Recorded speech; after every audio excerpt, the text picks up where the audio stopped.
Oke, NTCH Neotech Software akan merilis modul baru yaitu NTCH Box versi 1, dan di dalam modul juga sudah tertera RS232, RS485 dan beberapa logic lainnya, dan juga ada penstabil tegangan di dalam sini. Oke, nggak perlu berlama-lama, langsung saja ke web dashboardnya. Di sini sudah ada settingan web dashboard. Di dalam web dashboard ada setting komunikasi, setting MQTT, desain SCADA, jadi bisa ngedesain SCADA sendiri. Terus project bisa upload, download project, network juga, dan serial. Langsung saja kita ke setting komunikasi ya teman-teman. Nah, dalam setting komunikasi bisa men-setting jam untuk modul ini ya teman-teman. Jadi jam, tanggal, dan settingan Modbus bisa disetting melalui web dashboard ini. Contoh saya setting jam di sini dan tanggal, jadi sudah bisa auto create ya teman-teman. Di sini saya setting jamnya jam sekian, sekarang jam 8 ya teman-teman. Saya simpan, nanti ada notice seperti ini teman-teman. Tinggal di oke. Nah, ini otomatis tersimpan teman-teman. Nah, di bagian bawah ada setting komunikasi untuk 485. Jadi modul ini basicnya ada Modbus RTU teman-teman. Jadi bisa dikomunikasikan dengan beberapa device dan maksimal device di 255 device ya teman-teman. Oke, coba saya contohkan nama device inverter. Inverter 4. Dan slave ID bisa disesuaikan dengan inverter yang mau dikomunikasikan. Contohnya 1, baud bisa dipilih dan disesuaikan dengan device yang mau dikomunikasikan. Terus registernya bisa disesuaikan ya teman-teman dengan device yang mau dikomunikasikan. Contohnya 4001. Dan tipe data bisa dipilih, ada integer, long, float, string, dan boolean. Tinggal pilih ya teman-teman. Misalkan saya integer dan akan tambah ke daftar Modbus.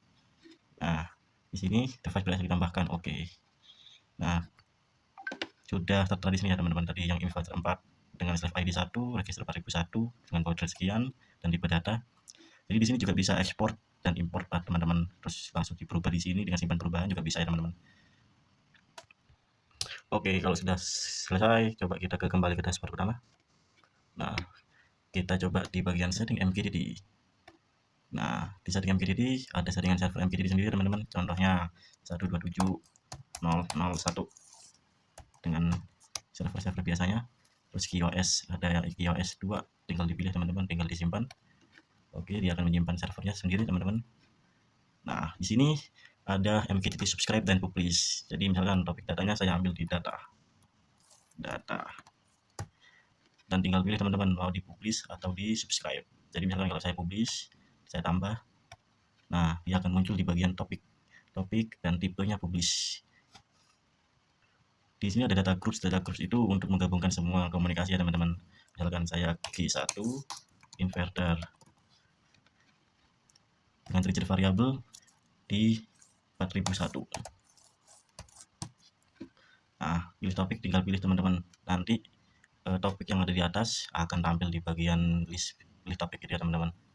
Misalkan saya pilih topik yang data tadi, setelah itu saya tambah. Nah, dia akan otomatis menyimpan di sini ya teman-teman. Jadi dengan trigger 4001 tadi akan men-trigger grup 1 dengan topik tadi ya teman-teman. Nah, di sini juga ada settingan node-RED, jadi teman-teman bisa komunikasi juga dengan node-RED, MQTT juga bisa. Nah, di sini ada serial monitor kalau MQTT-nya udah berhasil teman-teman. Ini berhasil MQTT Herbert, oke. Oke, lanjut teman-teman. Kita ke dashboard utama. Nah, saya ingin menunjukkan bagian network dulu. Bagian network. Nah, di bagian network ini teman-teman bisa nge-ping dari alat ini, dari modul. Dari modul ini akan ping ke IP mana nih yang mau ditunjukin untuk mengetahui kalau modul ini benar-benar komunikasi atau tidak. Bisa di-ping, terus status koneksinya masih belum tersambung. IP address lokalnya ini untuk hotspot alat ini ya teman-teman. Jadi bisa menggunakan hotspot dan bisa connect ke wifi kita ya teman-teman, sama seperti basic ISP lainnya. Nah, teman-teman seperti ini. Oke, coba kita kembali ke dashboard. Nah, di bagian desain SCADA. Nah, ini zoom. Oke, di sini teman-teman bisa ngedesain tampilan interface sendiri nih di bagian sini. Misalkan ini kan sudah ada sensor, saya tambah lagi. Di sini ada toolboxnya teman-teman, ada label, value display, dan beberapa macamnya. Juga ada simbol-simbolnya.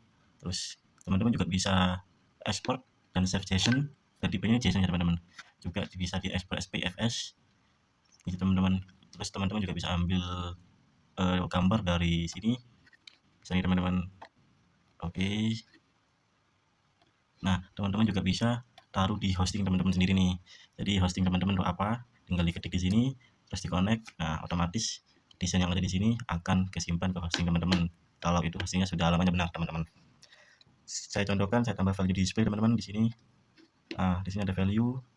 Misalkan saya akan kasih nama HZ motor. Nah, setelah itu teman-teman bisa pilih font, terus ukuran fontnya, terus warna teksnya segala macam, posisinya. Nah, di sini teman-teman bisa kasih misalkan modbus tadi apa? 1 modbus, terus modbus registernya di 4001 misal. Terus tipe datanya integer, terus ini mau dikunci atau tidak. Kalau ya dikunci langsung aja teman-teman apply. Nah, sudah termasuk otomatis teman-teman. Sini sudah ada nih teman-teman. Nah, untuk mencobanya kita coba di bagian preview teman-teman.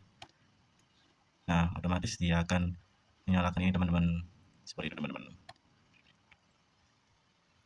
Oke, sebenarnya sekian dari modul ini. Bermanfaat mungkin untuk farming, juga interface minim. Kebanyakan di farming ya teman-teman. Di farming kan kebanyakan bingung orang-orang untuk melakukan komunikasi. Jadi modul ini Neotex buat agar engineer yang lain bisa membuat farming sendiri, maupun farming pun bisa dibuat sendiri teman-teman tanpa memikirkan ini itu.